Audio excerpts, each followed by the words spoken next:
Oh boy, it's another white dude making a video essay on YouTube. And it's about a Nintendo game. How original. I'm not gonna sit here and talk about the history of a gaming company or a video game. I'm here to make subjective content. Subjective content is my favorite content. Would you rather have a positive and informative conversation with your friends where you share interesting facts that would further their intelligence of this vast world? Or talk about how Kyle likes Captain Toad Treasure Tracker more than Super Mario Bros. Wonder? My name is Kyle. No, I do not drink Monster Energy drinks, but I've always done something far worse for my health. Post my opinions on the internet. Since the stupid year of 2006, I've been actively posting my opinions on message boards, social media platforms, and in video form on YouTube. I've wanted to create long-form content for a while. Too many times have I recorded myself yapping for 20 to 30 minutes and then cut it down to 8 to 10 minutes because it would appease the masses. But no more! All the fluff is here, and it will all tie back to one central point. I hope.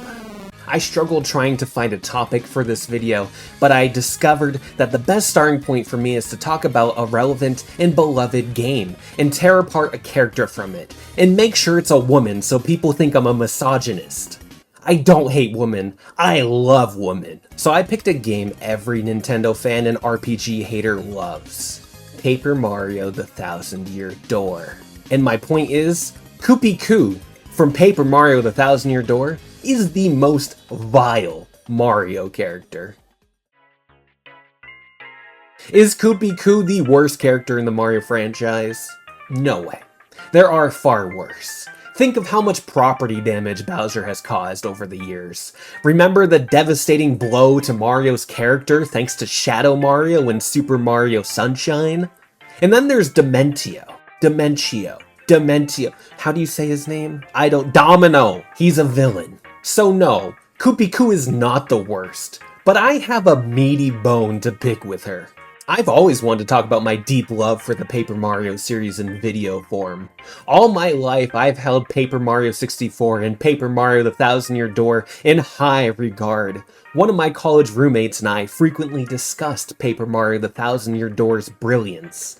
At that point in my life, it had been roughly 7 years since I had even touched the game.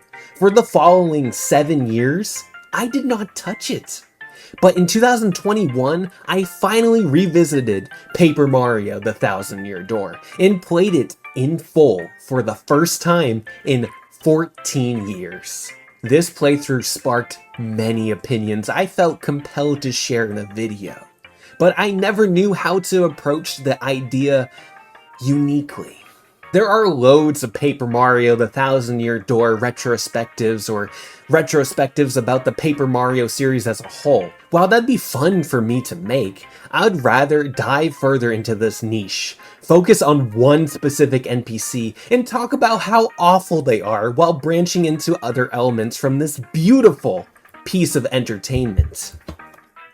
I love you, Paper Mario. Focus, thank you. I'm just so passionate about ruining a fictional character's life. Let's build this house by laying the foundation. Who is Koopie Koo? What is Koopie Koo? How is Koopie Koo? Well, I can answer that one. Koopie Koo may be feeling good right now, feeling safe and secure, but she's about to have her world rocked.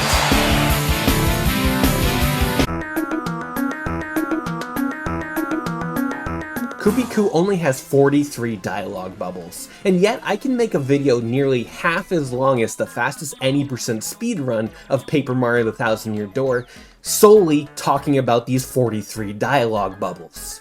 In this video, I'm going to avoid most story spoilers. I'll mention some characters here and there, but I won't dive into any actual moments from the story. So if you haven't played Paper Mario: The Thousand Year Door, well, you'll probably be a bit confused, but I won't spoil the crazy twists this game has. Koopie Koo is a cartoon character according to Google. Koopie Koo resides in the cozy village of Petalburg in Paper Mario: The Thousand Year Door. She is the significant other of Koops, a party member in the game. Everyone knows Koops.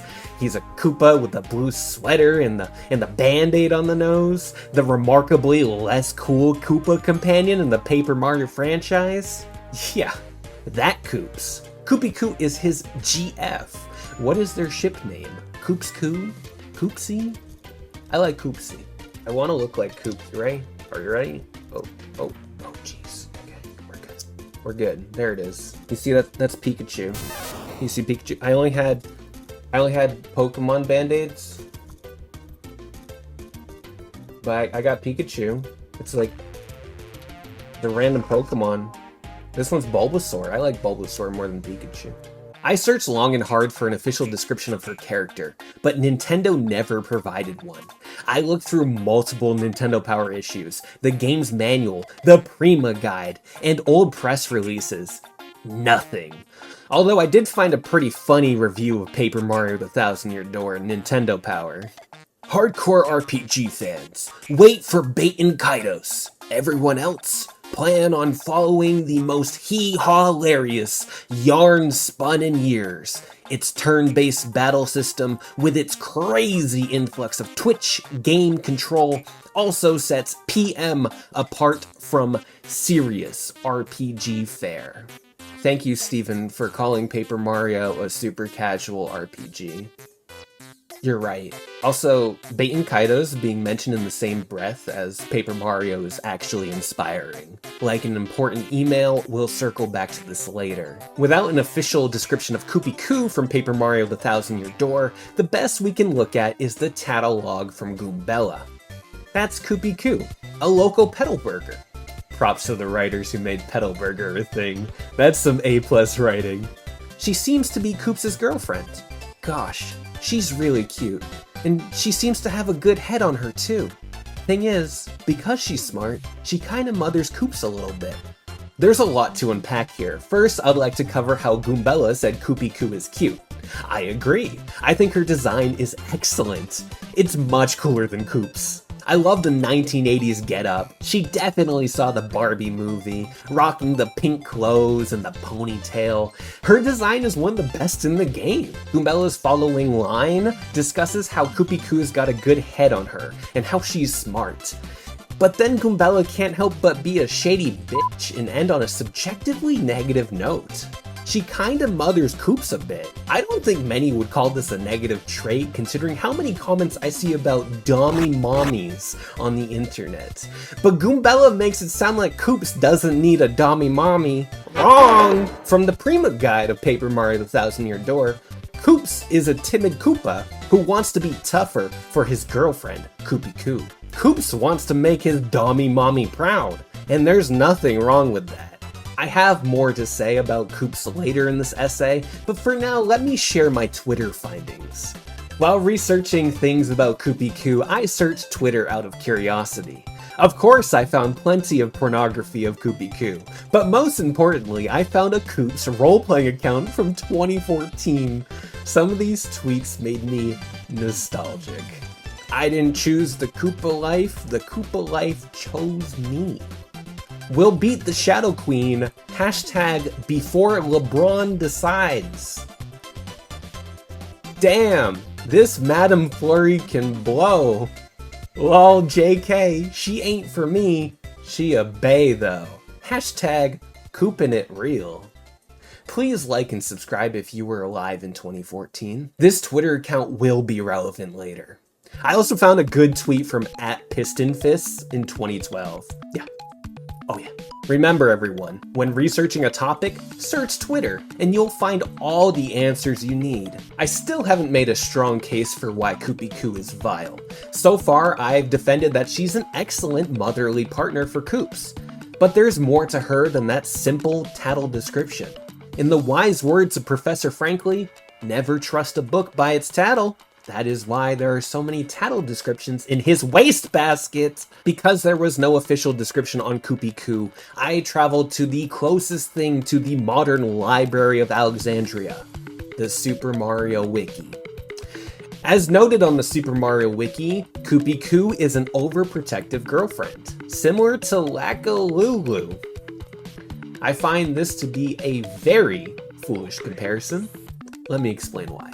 If you're not aware, Lakalulu is the significant other to one of Mario's partners in Paper Mario 64. She's a cool Lakitu who probably loves Taylor Swift music. Let's look at Lakalulu, dissect her 21 lines of dialogue, and determine if this is a sound comparison. In the overhated Chapter 6 of Paper Mario for the Nintendo 64, Mario runs into Spike, a too cool for school Lakitu, and battles him. After Mario beats him up, Lakalulu shows up and stops Mario from ending his life. She does this because Mario is a murderer.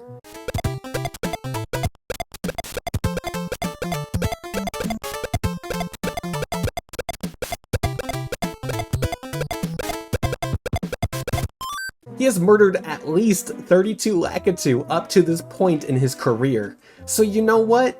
That alone proves Lakalulu is a genuine and loving partner for stopping Mario from ending Spike's life. However, she does lose points as a good partner because she dead names her boyfriend, Spike, previously known as Lackluster. During a conversation, it's revealed that Lackluster wants to be referred to as Spike. And Lakalulu, like a transphobic parent, does not have any of this, which hints that this is not the first time Spike has wanted a name change. Because of that, it is played off as a joke. Tragic enough, the game even dead names Spike in the menus. What's up with that video game? You know, despite the potential transphobia, Lakalulu is a protective and supportive partner. We'll take her to the annual Mushroom Kingdom Pride Parade, and she'll see the error of her ways. Now, Koopie Koo. Is she protective? I mean, I suppose, yeah. She tries to stop Koops from going to fight Hooktail, the Koopa-eating dragon, and when he doesn't listen, she physically abuses him. Lakalulu would never. When you first meet Koopie Koo, like many NPCs, she admires Mario and hypes up how brave he is. She ends the conversation wishing her boyfriend Koops was more like Mario. If only Koops were as brave as you! And then if you talk to her again, she spills the tea. My boyfriend Koops is just sort of, well, wishy-washy. He's not quite timid, but, well, I guess I just wish he would be more, you know, manly sometimes. Oh, Koops. Why did I have to fall for someone like him? Okay, let's make a list. What did we learn about this relationship here? 1, according to Koopie Koo, Koops isn't timid, he's wishy-washy. 2, Koopie Koo wishes Koops was more manly. 3, Koopie Koo has fallen for Koops. I assume she means she's in love with him. 4, Koopie Koo regrets falling in love with Koops. I think it's pretty clear she's unhappy in this relationship, yeah? Are we all in agreement here? I think we are. After discussing these 4 points with Mario openly, she realizes she may have let too much slip out. Wait, was that allowed? Oh, don't you dare tell him I said I've fallen for him. Please, I beg of you. Out of the 4 things we just learned about their relationship, the only somewhat positive thing is the one thing she doesn't want Koops to know, and it's that she's fallen for him. Not that she thinks he's wishy-washy, not that she wishes he was manly, not that she regrets falling in love with Koops, but the fact that she has fallen in love with him in general. Within the first 10 dialogue bubbles Koopie Koo has, she's already proven she is significantly worse than Lakalulu and nothing like her. This 64-bit Lakitu does not say one bad thing about Spike, only positive things. Sure, she'll throw a verbal jab at him, but she'll never say she wishes Spike was more manly. Comparing Koopie Koo to Lakalulu is a stretch, Super Mario Wiki. It's almost offensive to Lakalulu. It is offensive to Lackalulu. Super Mario Wiki, you're on thin ice. But you did help me get through the multiple playthroughs of Paper Mario the Thousand Year Door I did for this video. So you get a pass for now, but next time, I'm not gonna let you off that easily. Also, sorry, can we rewind for a second? Koops isn't manly enough for Koopie Koo?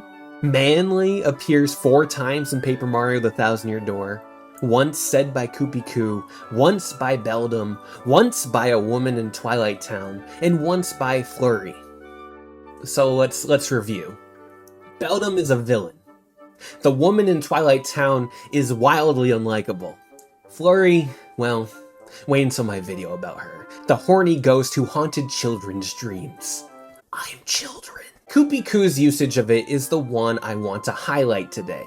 Using the terms man up, manly, or be a man has always rubbed me the wrong way. This isn't even a wokeness thing, as some might say.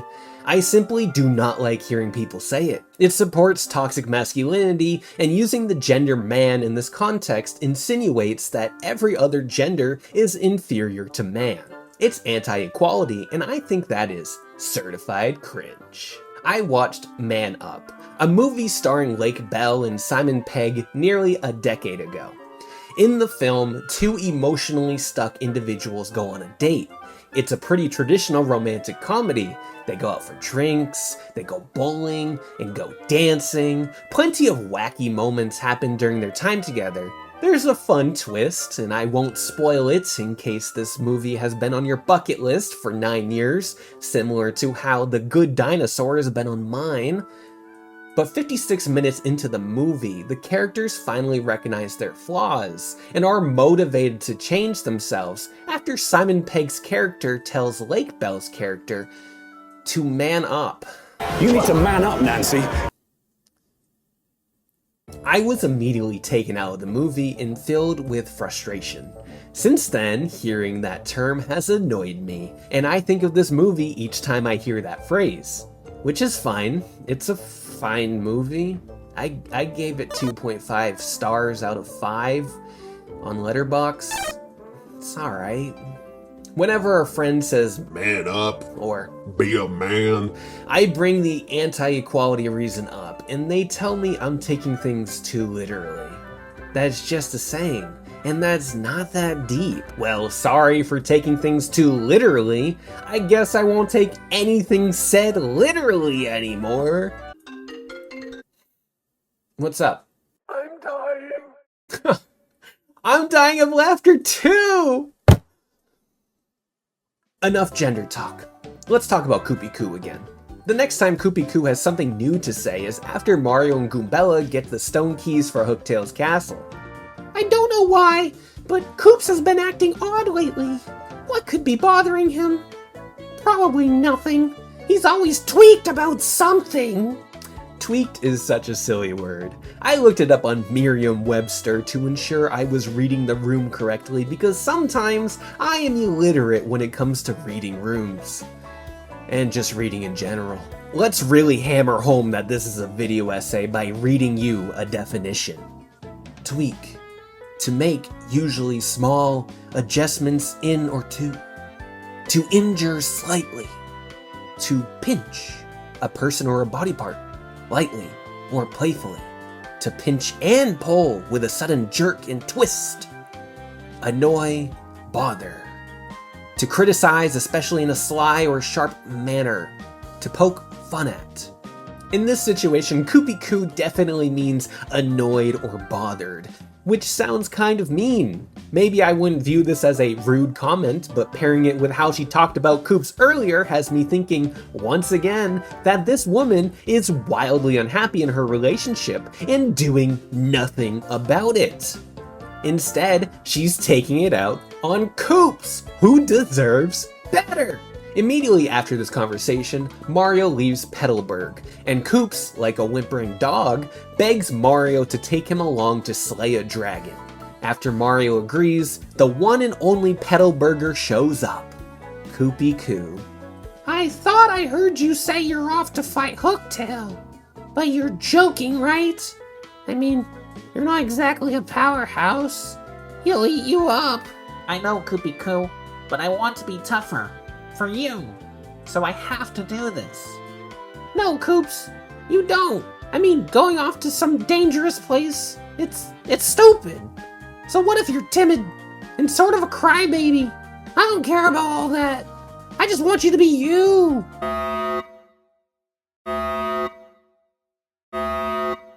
1 minute, Koopie Koo's screaming about how Koops isn't manly enough. He's wishy-washy. She regrets falling in love with him. The next minute, Koopie Koo says she loves Koops for who he is. He's a timid crybaby, but he's her timid crybaby. Lying in a relationship is cool. This was paid for and sponsored by Koopie Koo. Now, there's always the possibility that Koopie Koo is lying to Koops' face because she wants to stop him from being chomped up by a smelly dragon. But why won't she let him go off and prove himself? I mean, he's with Mario, for goodness sake. She was hyping up Mario like crazy mere minutes prior. When has Mario lost to a dragon? Doesn't Bowser count as a dragon?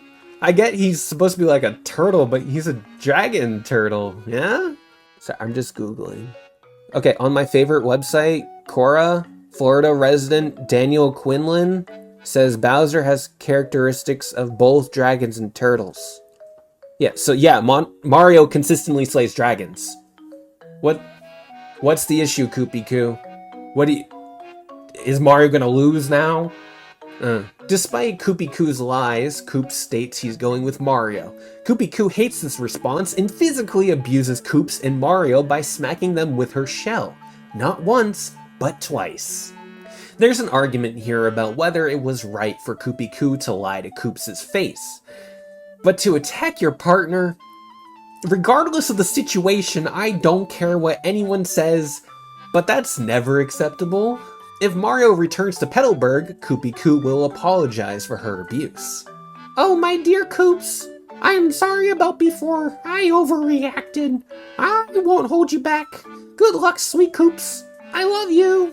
Listen, I've seen some pretty wretched apologies in my time. However, Koopie Koo's isn't as guilt-trippy and pathetic as those. She says, I'm sorry about before. I overreacted. She goes on to say how she supports Koops' decision, likely because he's being more Manly? Then she ends it with an I love you. This is a sweet apology, I suppose, if domestic violence wasn't the catalyst. How often has Koopie Koo used the I'm sorry I overreacted, I love you line on Koops? The game doesn't give us an answer, but I can't help but wonder. Koopie Koo has some anger issues. Is Koops okay? Is there a domestic violence hotline in the Mushroom Kingdom? I'm not even making a joke out of this. I'm serious. I hope Koops is okay. Also, wasn't she afraid of Koops knowing she had fallen for him mere minutes ago? What changed? Is she okay with saying I love you now? First, she calls him timid after saying not timid. Then she says I love you after begging Mario not to tell Koops she's fallen for him. I think that K in Koopie Koo's name stands for hypocrite. As the adventure moves along, Koopie Koo has more dialogue to share with us. There are plenty of comments about Koops, worrying about him, wondering about him. She even sent Mario an email with a picture of her attached. Why doesn't my partner send photos of herself to my friends? Is it me, Koops, or are you more toned than before? Well. You'll grow out of that shell soon if you aren't careful. It looks like she's finally getting her anti-equality wish. Her manly Koopa. Now, one piece of dialogue I've held back, and Nintendo of America also held back in 2004, was some dialogue exclusive to the PAL version of Paper Mario The Thousand Year Door. After defeating the final boss, Mario and the crew can talk to everyone in a very cool post-game section. Some characters have new dialogue, including Petalburg's resident abuser, Koopie Koo.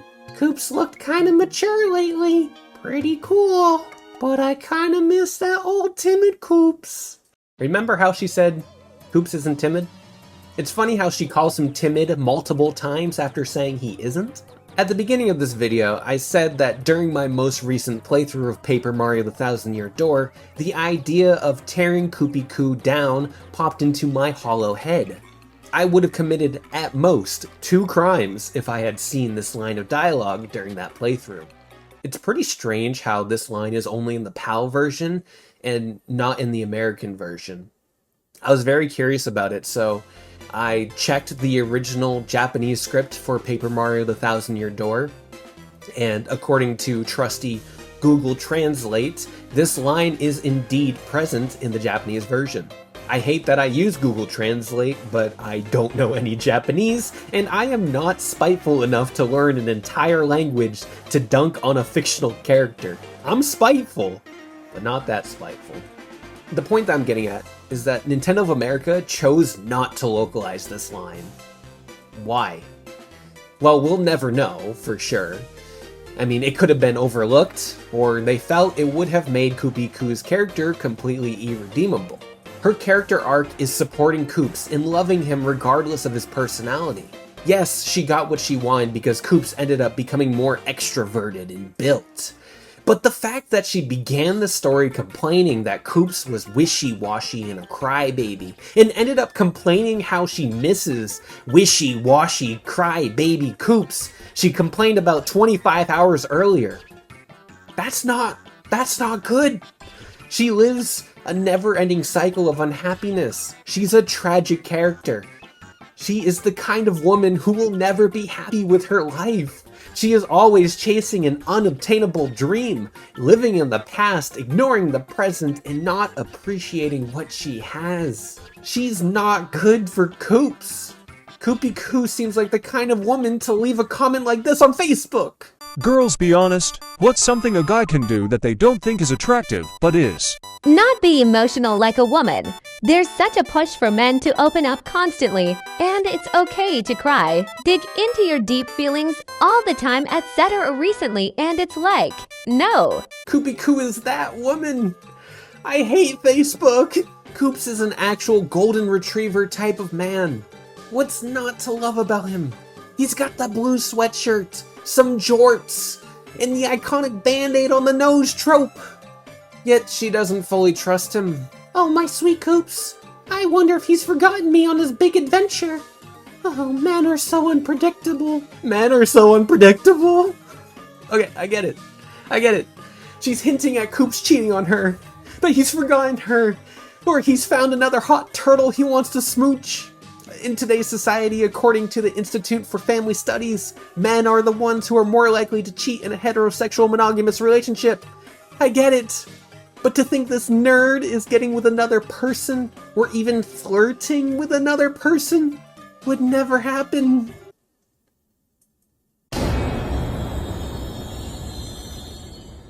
Fun fact, you can determine a character's popularity by how many pornographic drawings they have. On Rule34.xxx, Miss Mowz has 154 dedicated drawings of her in a sexual manner. Who is Miss Mowz? Well, to use Goombella's words, a floozy. Which is a word I have never heard because I don't live in 1937. Basically, if you don't know the word floozy, Goombella called her a slut. Goombella herself is a catty chestnut, and I can't wait to expose her in my next video. Goombella is a slut-shaming, uptight bitch. This will be a part of my new series, calling out all of your favorite Paper Mario partners. Now let's call out the one party member who is the most likely not to be a virgin, Koops. Koops seems like a Koopa who is a tad shy, but has a good heart and is full of good intentions. This vibe is what makes us like Koops immediately. He wants to avenge his father. He has a partner back home waiting for him and cheering him on, kind of. That vision of pure-hearted Koops is crushed when Mario and Koops first encounter the crafty flirt, Miss Mowz, in Hooktail's castle in Chapter 1 of Paper Mario the Thousand Year Door. You can immediately tell when Koops is forgetting Koopie Koo and forming a crush. Hey, who are you? Don't think we'll let you get the crystal star first, no matter how cute you are. Uh-oh. I wonder what her story is. I bet it's an interesting one. Full of romance. It likely takes the player roughly 45 minutes to get here from Petalburg, so it only took Koops 45 minutes to fall for a woman other than Koopie Koo. Koopie Koo is not the only villain here. Koops is also committing some sins.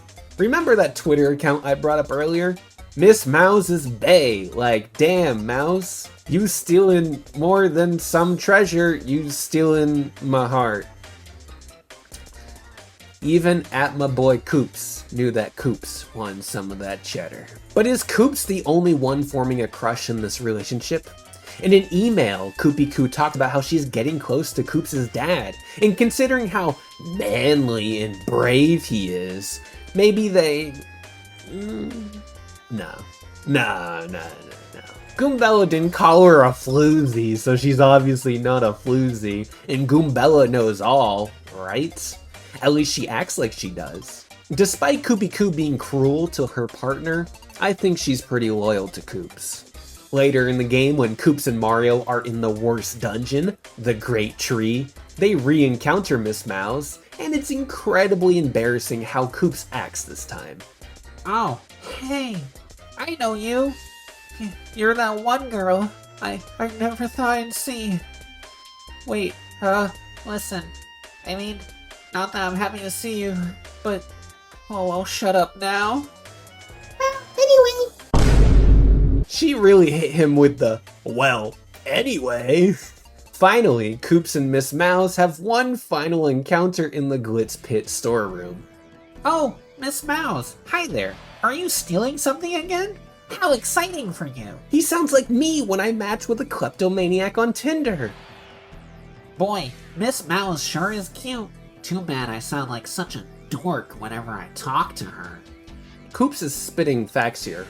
Actually, multiple times. 1. Yes, Miss Mowz is indeed cute.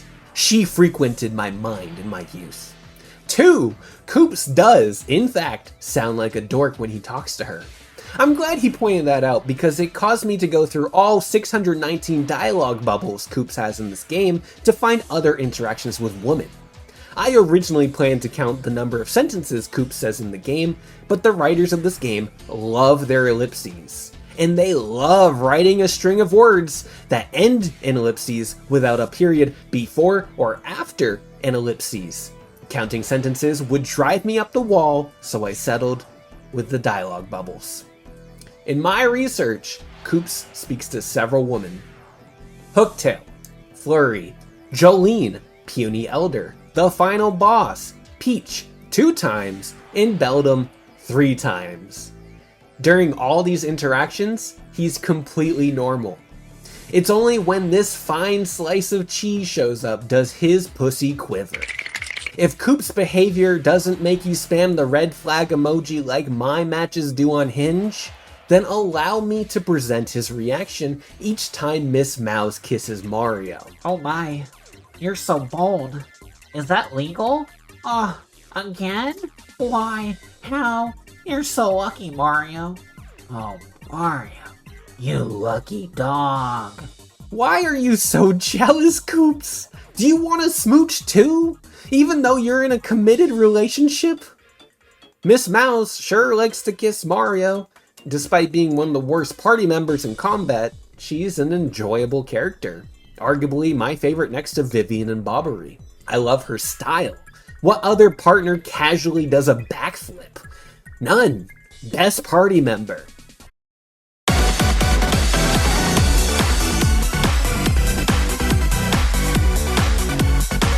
Yo, what's up? Welcome to my objectively correct tier list. Alright, we're ranking the Paper Mario the Thousand Year Door partners today. Alright, S tier, Miss Mowz.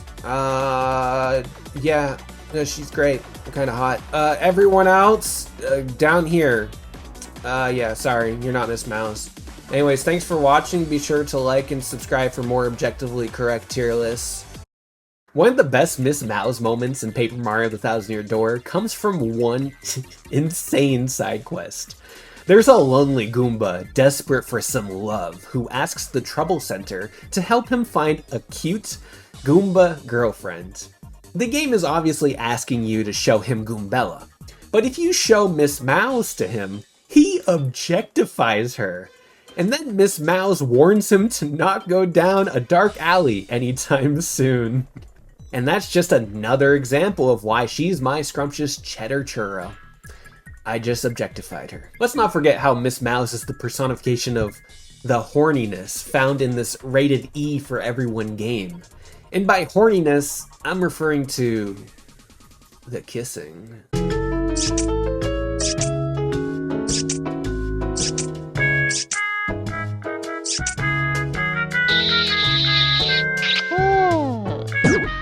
Why does everyone kiss Mario? Is it because he's a celebrity? Or is he really that much of a hunk of ass that every single female party member plants their lips on him at some point in the game? It's silly. I wish someone like Bobbery got some action, you know? Or why can't Koops give Mario a peck on the cheek? You know? Maybe even on the lips. I know that would go against this whole video, but where's the boy kissing content in my Mario games? At least let Koops have a kissing move. Why does every single woman on the team have a kiss move? Except for Goombella, but everyone else! Kissing is cool, but boy kissing is cooler. Without turning this into a whole Miss Mowz retrospective, we established that Miss Mowz is excellent, and Koops clearly agrees, considering he wants to shell slam her into next week. Koopie Koo who? It's all about getting that mussy. Does my point still stand that Koopie Koo is the worst Mario character when Koops is chasing Mousetail behind her back? Yeah, let's not forget that she physically abused Koops and his friend. And then she openly regrets being with Koops. And she wants Koops to change into a completely different person.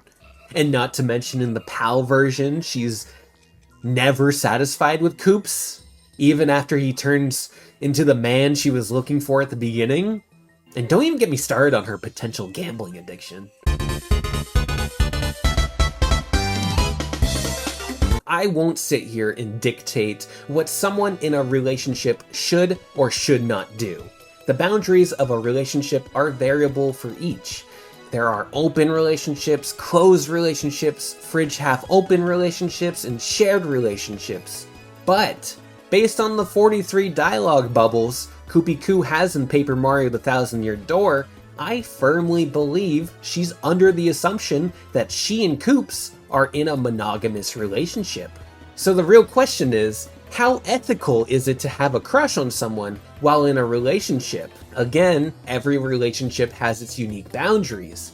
But based on the 43 dialogue bubbles Koopie Koo has in Paper Mario The Thousand Year Door, I'm convinced she would be wildly unhappy, even more so, knowing her Koops is sliding into the DMs of a rat girl. She blatantly hints at the fears of Koops falling for someone else. She claims men aren't trustworthy, which is so true, Queen, but Koops isn't like other men. Just kidding, he absolutely is. He's chasing Miss Mowz. Remember Goombella's tattle for Koopie Koo? I exempted one final line from our reading earlier because it would have shortened this video by a lot. This line gives the best answer for Koopie Koo and Koops' relationship. I guess it's complicated, but then again, what relationship isn't? And that's the truth. Maybe Koops is a masochist who likes the abuse. Maybe Koopie Koo gets off on Koops chasing kleptomaniacs. We will never know. However, we do know that the Mushroom Kingdom government is about to be in absolute shambles because in the epilogue, it's revealed that Koops plans on running for mayor in Petalburg. How will the Petalburgers feel about being led by a Koopa who can't even look at a mouse without feeling aroused? Who would elect someone so incompetent into office? I could keep beating the dead turtle, or we could move on. Let's move on. Everything I've said up until now is pointless, because I haven't even discussed the 2024 remake of Paper Mario The Thousand Year Door. Let's compare the original Koopie Koo and Koops to the remake Koopie Koo and Koops.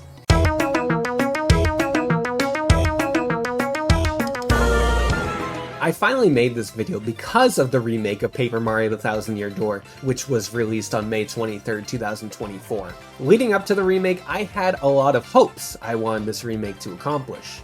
Quality of life adjustments, music rearrangements, and most prominently, script changes. I was hopeful for Vivian's story to be restored. I wanted the crows to mention some new societal issues.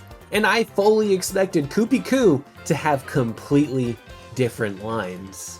How would the term manly fly in 2024? How would the general audience feel about Koopie Koo in 2024? Times have changed, and Koopie Koo was a beloved character when the game first released. Would people struggle to like her as much as they did in 2004? Well, we'll see how society feels about her in the coming years, because her lines barely changed. They're nearly identical. This was my reaction to seeing her still say the word manly. God damn it. In fact, the word manly appears in every instance it did in the original. Again, that's just a pet peeve of mine. It's okay, I'm not holding it against the writers. I just personally don't like it. I reviewed all 43 dialogue bubbles Koopie Koo has. Only 6 were changed in the remake. 3 of the changes were incredibly minor. They took out the hearts. To my knowledge, hearts just didn't appear in dialogue bubbles in the remake. Rest in peace, Miss Mowz's character, the #1 heart emoter in the group chat.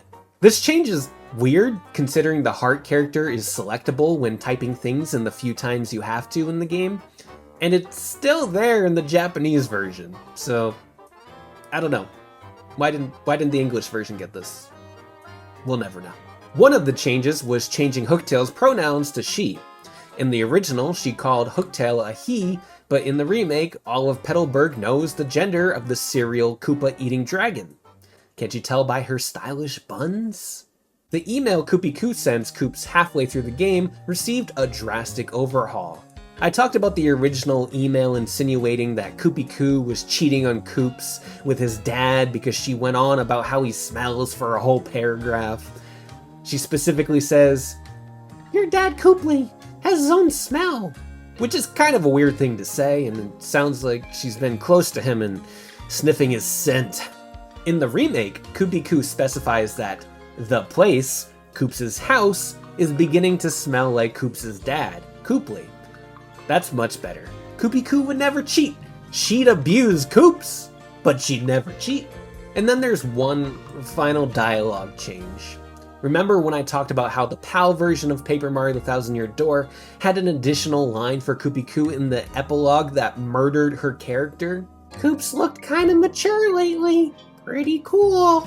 But I kinda miss that old timid Koops. I have bad news. I have very bad news.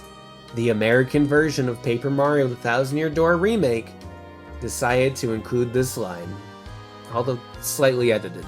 Koops has seemed a bit more mature lately. He's pretty cool now, you know?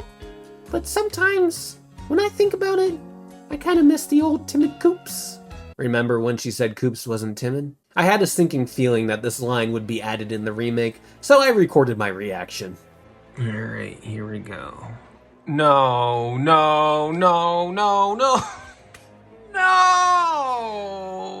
I screamed about this line earlier, and honestly, I'm pretty disappointed it ended up in the remake. I had speculated during the localization of the original game in 2004 that the line was overlooked or intentionally left out, and because it's in the remake, I believe it was the former.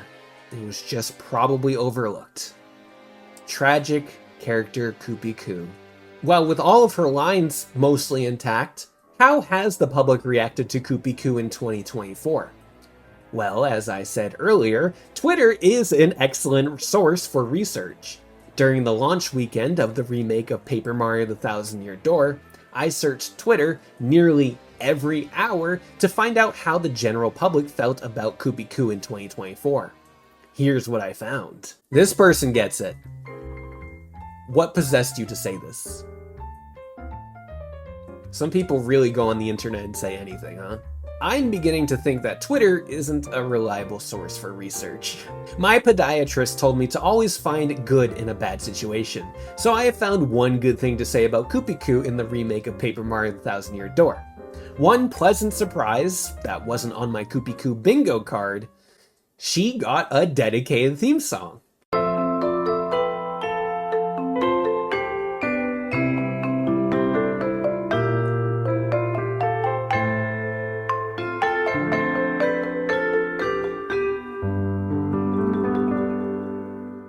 It only plays once, but it's excellent. It really gives the sad girl beating her boyfriend before he fights a dragon vibes. SGBHBBHFAD for short. My favorite genre of music. And how does Koops fare in the remake? Is our horny Koopa still on the hunt for Miss Mowz? Oh. No, Koops! Yeah, he's still horny. Stop it. Stop. Back to Twitter real quick. Someone else pointed out how Koops is consistently simping for Miss Mowz. I feel so validated, pals. Twitter is a reliable source for research. Overall, this remake is excellent. I have my qualms with Koopie Koo's additional line, but everything else is exceptional. So, it's okay. It's impressive how one-to-one this remake is. Mario is still kissed the same amount of times, all female party members still have a kiss attack, except Goombella. I know Goombella doesn't, but winking is basically kissing. Koops still talks about how stealing things is exciting to impress Miss Mowz. It's very faithful. They kept everything, Burpin' Beetle and all.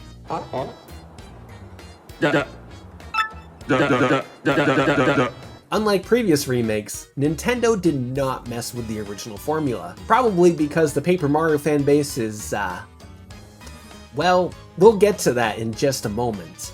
But even in the remake, I declare Koops and Koopie Koo's relationship to be dysfunctional. I have that right because I earned a master's degree in relationships from an esteemed university. I have a diploma for it. It's somewhere. You have to believe me. I wouldn't lie to you. Maybe dysfunctional is too strong of a word. To once again quote the slut-shamer Goombella, it's a complicated relationship. When writing this script, I applied the word toxic 12 different times, which got me thinking about how toxic has become such a normalized word when describing relationships.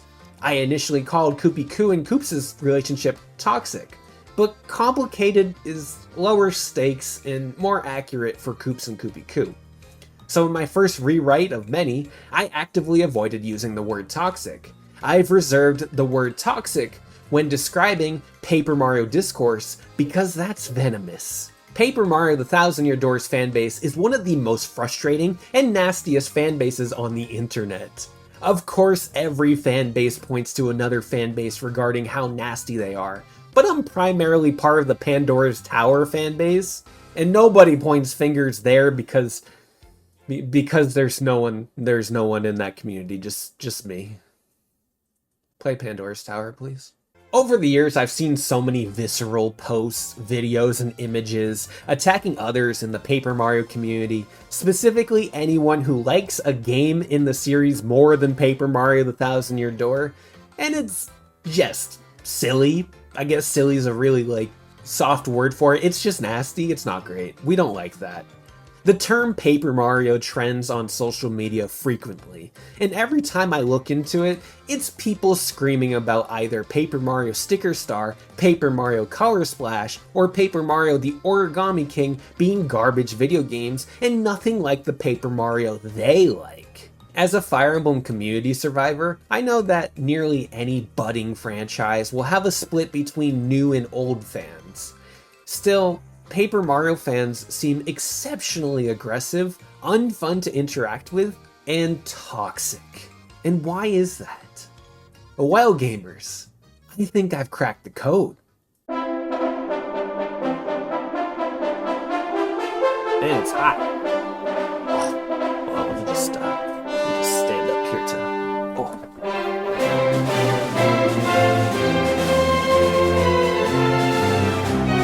You read the title. Sure, there are plenty of Paper Mario fans who play other RPGs. Not every Paper Mario the Thousand Year Door diehard is guilty of this. However, some of the most vocal defenders tend not to play other RPGs. Paper Mario 64, Paper Mario the Thousand Year Door, and to an extent Super Paper Mario are the only RPGs they've played and experienced. RPGs deliver an experience unlike any other game. They are going on an adventure with a party of friends in an unforgettable and imaginative world, with a battle system that provokes the brain in ways other genres could never do. It's an incredible experience. I am so happy I was born an RPG fan. And because vocal haters have no other RPG experiences like Paper Mario the Thousand Year Door, they cling to this one experience. They can't change his formula, the defenders will scream on message boards. It's the only game with this formula these gamers have played and successfully finished thanks to nostalgia pushing them along, because the first game they ever played was Super Mario Bros. 3 for the Nintendo Entertainment System. Too many times have I seen Paper Mario fans write off other RPGs because they're too anime, too slow, too menu heavy, and then turn around and play fucking Pokemon. Don't even get me started on the people who say, but RPGs take so long, I don't have time for them, when they have 680 hours logged in Mario Kart 8 Deluxe. No one is rushing you. Take your time. Play an RPG at a slow pace. You're running out of excuses, buddy. Just say you hate RPGs and that you're closed-minded. Paper Mario the Thousand Year Door is a magnificent game. This video proves its superb writing and characterization. The game is revered and placed on a pedestal for a reason. It isn't my personal favorite, but it makes a strong argument about how it could be anyone's favorite, and I'll never deny someone of that. I'll always encourage Paper Mario fans to try other RPGs. There are so many gems out there that cater to fans of this series. Looking for another twitchy turn-based RPG? Try Bug Fables or Sea of Stars. Are you okay with the standard turn-based combat system? Give Dragon Quest XI's Echoes of an Elusive Age a shot. Looking for something with more action? Xenoblade Chronicles is exceptional. Are you a Pokemon fan? You owe it to yourself to play Ni no Kuni Wrath of the White Witch. Want to buckle down for 100 hours? Persona 5 Royal. Are you still using your 3DS? Give Bravely Default and Bravely Second a try. Do you love fighting games? You will love Tales of Vesperia. How about a weird RPG that respects your time? Live Alive. Are you not into the anime art style? May I interest you in Earthbound, or Undertale, or Deltarune? And let's not forget Baten Kaitos. If you want a hardcore RPG with serious RPG fare, Steven from Nintendo Power says you should play Baten Kaitos. I have not even played Baten Kaitos myself. I may have come off rather harsh there, and I don't want to give off the impression that I think I'm above anyone who feels this way. Whenever I see a friend getting angry with a game, typically a multiplayer game they have hundreds of hours in, I suggest playing a different one. Do they ever actually listen to me? No! Multiplayer games are a drug. I say this to my friends because I want everyone to live happier lives, especially when it comes to gaming. I want them to experience new things. We live in an era where there's a wide range of experiences in the gaming spectrum, and there's so much better out there than just one game. Broaden your horizons, because that one game capable of changing your entire life could be there in arm's reach. Be more open to change. Paper Mario Sticker Star is awful. Yes, true. Paper Mario Color Splash was a vast improvement, a better world, writing, characters, and music. The actual combat wasn't up to snuff, but it was a step in the right direction after Sticker Star.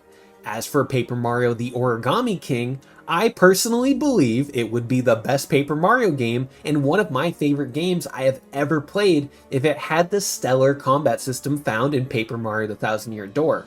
But because the combat system isn't as excellent, doesn't automatically make the entire game bad. especially when the combat is only a fraction of the game. There's so much more than combat to Paper Mario, which is what makes this whole series so special. While I would be happy to see a return to form for the series, I am open to game developers experimenting with new ideas. Sometimes they create experiences you won't find anywhere else. Tokyo Mirage Sessions Sharp FE for the Nintendo Wii U will forever be my favorite example of a weird thing done right. It's a phenomenal video game, but a prime example of a game that was trashed by its fan base, hated by a crowd who barely touched the game. One of my major frustrations with any community is how freely they trash a game they've barely played. In the Paper Mario realm, I see so many people who play Paper Mario Color Splash for an hour, maybe 2. Call it Paper Mario Color Trash. I'm a firm believer in dropping games you don't like, because the average person only lives for 22,075,100 minutes in a lifetime. So don't waste those precious minutes playing or watching things you don't like. But be transparent and honest when making critiques. Don't ruin the fun of other people who have played the whole game and know it better than you do. Can you tell I got bullied online for enjoying Paper Mario Color Splash? I'm sad that Paper Mario, a series I have grown up with, has become a bloodbath on the internet.